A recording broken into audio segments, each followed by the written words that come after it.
तो सुनील जी, बाकी मेहमानों के पास भी जाऊंगा, लेकिन आपके पास आऊं कि बजट को लेकर के आपका व्यू क्या है। बजट में किस सेक्टर को लेकर आप ज़्यादा उत्साहित हैं, क्योंकि बजट ऐसे समय पेश हो रहा है जब खासतौर से ग्रोथ काफ़ी कम हो गया है, कैपेक्स काफ़ी कम है, प्राइवेट इन्वेस्टमेंट बढ़ाना अभी भी एक बड़ा चैलेंज बना हुआ है, कंजम्पशन बढ़ाना चैलेंज बना हुआ है।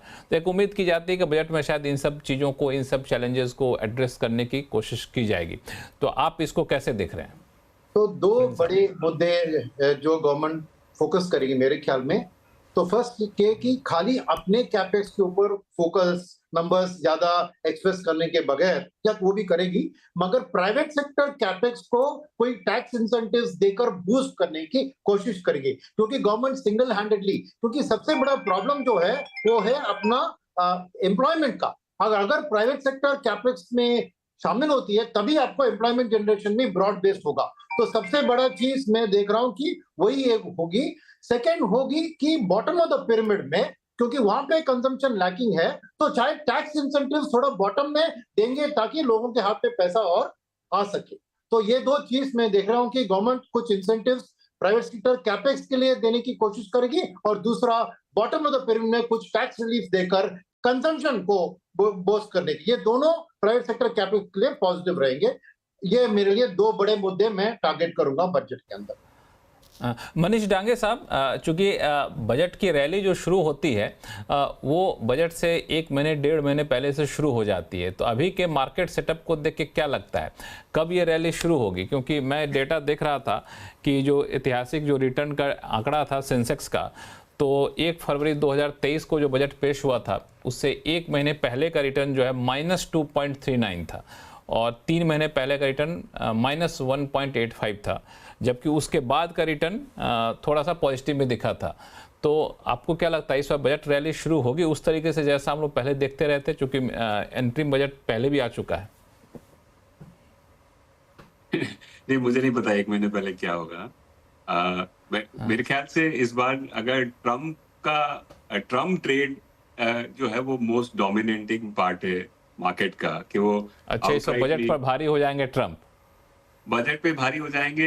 एक्चुअली क्या है, सबसे बड़ा इंडिया के लिए लेवर ये होने वाला है कि क्या वो जो 10-15% का टैरिफ की बात कर रहे हैं, वो बास्केट टैरिफ की जो चीजें हो रही है, वो अगर इंडिया पे भी लगता है क्या, और अगर वो लगता है तो उसकी इम्प्लीकेशंस इंडियन, जैसे आप कोई टेक्सटाइल एक्सपोर्टर हैं तो आपके लिए वो बहुत बड़ा इम्पैक्ट हो सकता है।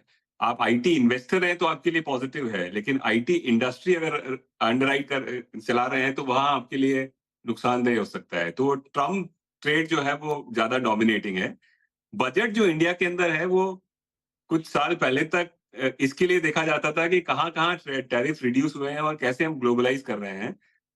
एज एन इन्वेस्टर अब मैं बजट को ऐसे देखता हूँ कि कहाँ टैरिफ्स के प्रोटेक्शन आ रहे हैं इंडिया के अंदर, बिकॉज चारों तरफ से चाइना स्ट्रैंगुलेट कर रहा है हमको। तो कई सारी इंडस्ट्री है जिसके अंदर हम अनकंपेरेटिव हो गए हैं और वहां पे टैरिफ्स की जरूरत है।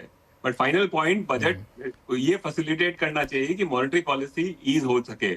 फिलहाल 50 पैसा फिस्कल डेफिसिट कम करके अगर मॉनेटरी पॉलिसी ईज हो सके इंडिया के अंदर, तो वो एक जनरल मार्केट के लिए स्टिमुलस होगा।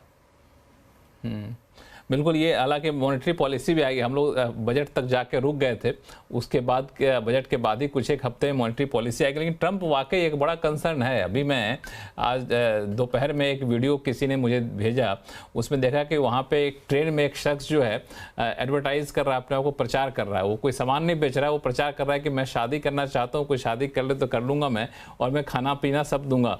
यूएस का बंदा था, उसका ये कंसर्न था कि ट्रम्प आ गए तो कहीं वीज़ा नहीं मिले, आगे बढ़ जाएगा तो हमें फिर वापस देश छोड़ के जाना पड़ेगा। तो इस लेवल का कंसर्न हाई है। जब वहाँ पे लोकल लोगों में कंसर्न है तो जाहिर तौर पे निवेशक भी इसको लेकर टेंशन में रहेंगे। मीर वोरा साहब, क्या लग रहा है कि बजट इस बार ठंडा ही रहेगा बजट को लेकर के माहौल, या फिर बजट से उम्मीदें बन रही हैं आप लोगों की? उम्मीदें ना रखे तो ही बेटर है, क्योंकि जिस तरह से माहौल बन रहा है, एक बैक ऑफ द माइंड में फियर ये भी है कि जो एफ्लुएंट क्लासेस है उनके लिए डायरेक्टली इनडायरेक्टली टैक्स बढ़ भी सकते हैं, खास करके बीच बीच में जो रेड हेरिंग छोड़ देते हैं कि कैपिटल गेन्स में ट्वीक होगा वगैरह। मेरे ख्याल से बजट मोटा मोटी नॉन इवेंट होगा तो ये पॉजिटिव होगा मार्केट के आपने तो लिए। हमारे दर्शकों को डरा दिया आपने। नॉन इवेंट हो तो पॉजिटिव रहेगा मार्केट के लिए। हाँ, लेकिन ये जरूर देखना चाहिए कि गवर्नमेंट की जो कैपिटल स्पेंडिंग है उसकी पेस बनी रहती है कि नहीं, क्योंकि अभी भी जो बुलिशनेस है या जो पॉकेट्स ऑफ ग्रोथ हमें दिख रहे हैं वो अभी भी गवर्नमेंट स्पेंडिंग के लिंक दी है, क्योंकि private sector consumption and private sector जो कैपेक्स है वो अभी इतना पिकअप नहीं हुआ। वैसे पीएलआई वगैरह की वजह से एक बुलिशनेस और ऑप्टिमिज्म काफी है, लेकिन in terms of quantity of numbers अभी भी पिकअप होना बाकी है। तो मेरे ख्याल से जो 11 लाख करोड़ की कैपेक्स की बात करी थी बजट में लास्ट टाइम, जो ये FY25 में स्पेंड करेंगे, वो नंबर से 10-15% ग्रोथ अगर बढ़ेगा तो मार्केट के लिए अच्छा रहेगा, क्योंकि अभी भी मार्केट को उस तरह के सपोर्ट की जरूरत है। दूसरा बजट में ये भी देखना हालांकि है उसमें तो कि दिक्कत ये हुई थी कि इलेक्शन आ गया था, तो इलेक्शन की वजह से जो है कैपेक्स थोड़ा बहुत रुक गया था, ये एक कंसर्न था। अब बाकी के बचे महीने में वो 65% कैपेक्स पूरा कर पाएंगे, वो मुझे थोड़ा सा चैलेंजिंग लग रहा है। दूसरा तो पॉइंट वो क्या कह रहे थे?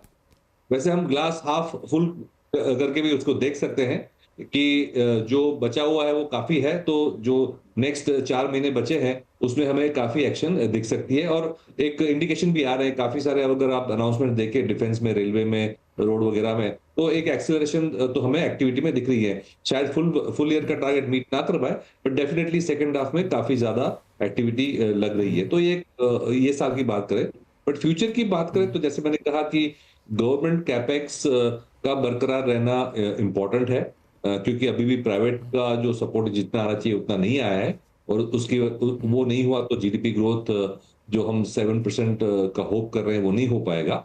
लेकिन दूसरी बात ये भी है कि जैसे हमने बात करी भी है पैनल में, के शेप रिकवरी, तो वो एक कंसर्न आ रही है कि अगर स्टेट की हम 3-4 स्टेट के जो ट्रेंड देखे हमने कि पॉपुलिज्म की ओर जा रहे हैं बजट, तो ये हमें ये भी देखना है कि ये बजट सेंट्रल का जो बजट है वो भी रेवेन्यू एक्सपेंडिचर में पॉपुलिज्म की ओर जा रहा है कि नहीं।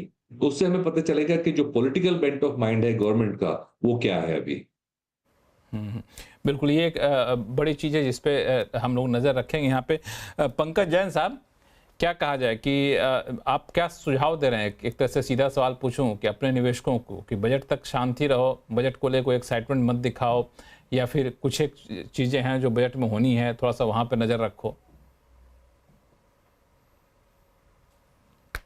लक्ष्मण जी देखो, जो हमने पिछले 15-20 साल में देखा है, आई थिंक बजट के लिए बिल्डअप ज़्यादा होता है एंड अल्टीमेटली कोई बहुत बड़ा it doesn't turn out to be a bigger event. I think it is a 1 or 2 day kind of affair. और अगर हम मार्केट की बात करें, अगर हम एज अ मार्केट पार्टिसिपेंट जो हम अपने क्लाइंट्स को एडवाइस देते हैं, I think they have to be cautious, they have to be alert कि जो रन अप, जो अभी आप थोड़ी देर पहले बात कर रहे थे कि run up to the budget में हम we don't expect any kind of serious rally into the market, क्योंकि आजकल बहुत बड़े बड़े मार्केट में प्लेयर्स हो गए हैं। But there are stock specific movements.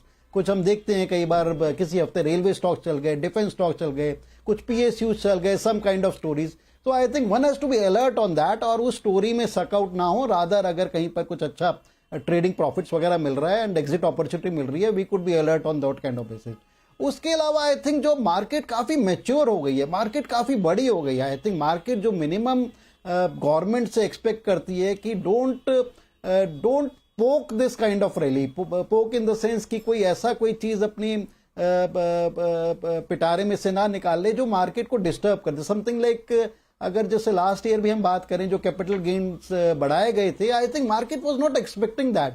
और इस बार भी you never know, I think जिस तरह से मार्केट या गवर्नमेंट कमेंट्री थी पिछली बार, it was well justified, and जिस तरह की उनकी कमेंट्री थी ऐसा लग रहा था कि आने वाले साल, 2 साल, 3 साल में थोड़े से और अपवर्ड ट्रैक्शन पे जा सकते हैं। दे वर टॉकिंग अबाउट रैशनलाइजिंग की, जो इतने सारे सेक्टर हैं उनके अंदर एक रैशनलाइजेशन होनी चाहिए, and why capital market should be treated differently. So इस तरह के कंसर्न है फिस्कल डेफिसिट को लेकर। आई थिंक उसमें जनरली गवर्नमेंट का जो ट्रैक रिकॉर्ड रहा है काफी अच्छा रहा है, but there have been some kind of expenditure. Defence पे देखने वाली बात है। आई थिंक कुछ एक साल से ऐसा रुझान हो रहा है कि दुनिया भर के देशों में इंक्लूडिंग इंडिया डिफेंस पे काफी ज्यादा एक्सपेंडिचर हो रहा है। और जैसा कि अभी हमारे कलीग भी कह रहे थे, जिसको हम लेमन टर्म में फ्रीबीज कहते हैं या सोशल स्पेंडिंग देखते हैं, स्टेट्स में बहुत ज्यादा हम देख रहे हैं run up to the election, बहुत ज्यादा सोशल स्पेंडिंग या फ्रीबीज पे खर्चे की बात कर रहे हैं। And whether that kind of phenomena is to be seen in central budget, उस चीज़ पे थोड़ा सचेत रहना पड़ेगा। सो इन सब चीज़ों का एक समीकरण या मध्यांत ये है कि बहुत ज़्यादा सीरियस एक्सपेक्टेशन ना रखें बजट से, बजट में ध्यान दें कि कुछ भी ऐसा कोई बड़ा नेगेटिव ना आए, but otherwise I think infrastructure पे अगर गवर्नमेंट फोकस रखे, जो एक गवर्नमेंट के जो कोर है इंफ्रास्ट्रक्चर, एजुकेशन, हेल्थ, और वहाँ पर स्पेंडिंग्स बढ़ाए तो आई थिंक वो automatically I think capital market या इकोनॉमी पे रिफ्लेक्ट करेगा। तो सब चीज़ों को देखते हुए आई थिंक बहुत बड़ी एक्सपेक्टेशन नहीं है हमारे को, कोई ऐसा नहीं है कि बजट के तरफ जाते हुए कोई मार्केट एक सीरियस रैली देने वाला है। There could be stock specific movements for some days, उन पे में ध्यान रखना चाहिए। बिल्कुल, स्टॉक स्पेसिफिक मूवमेंट पे जो आपने जैन साहब कही बात में बिल्कुल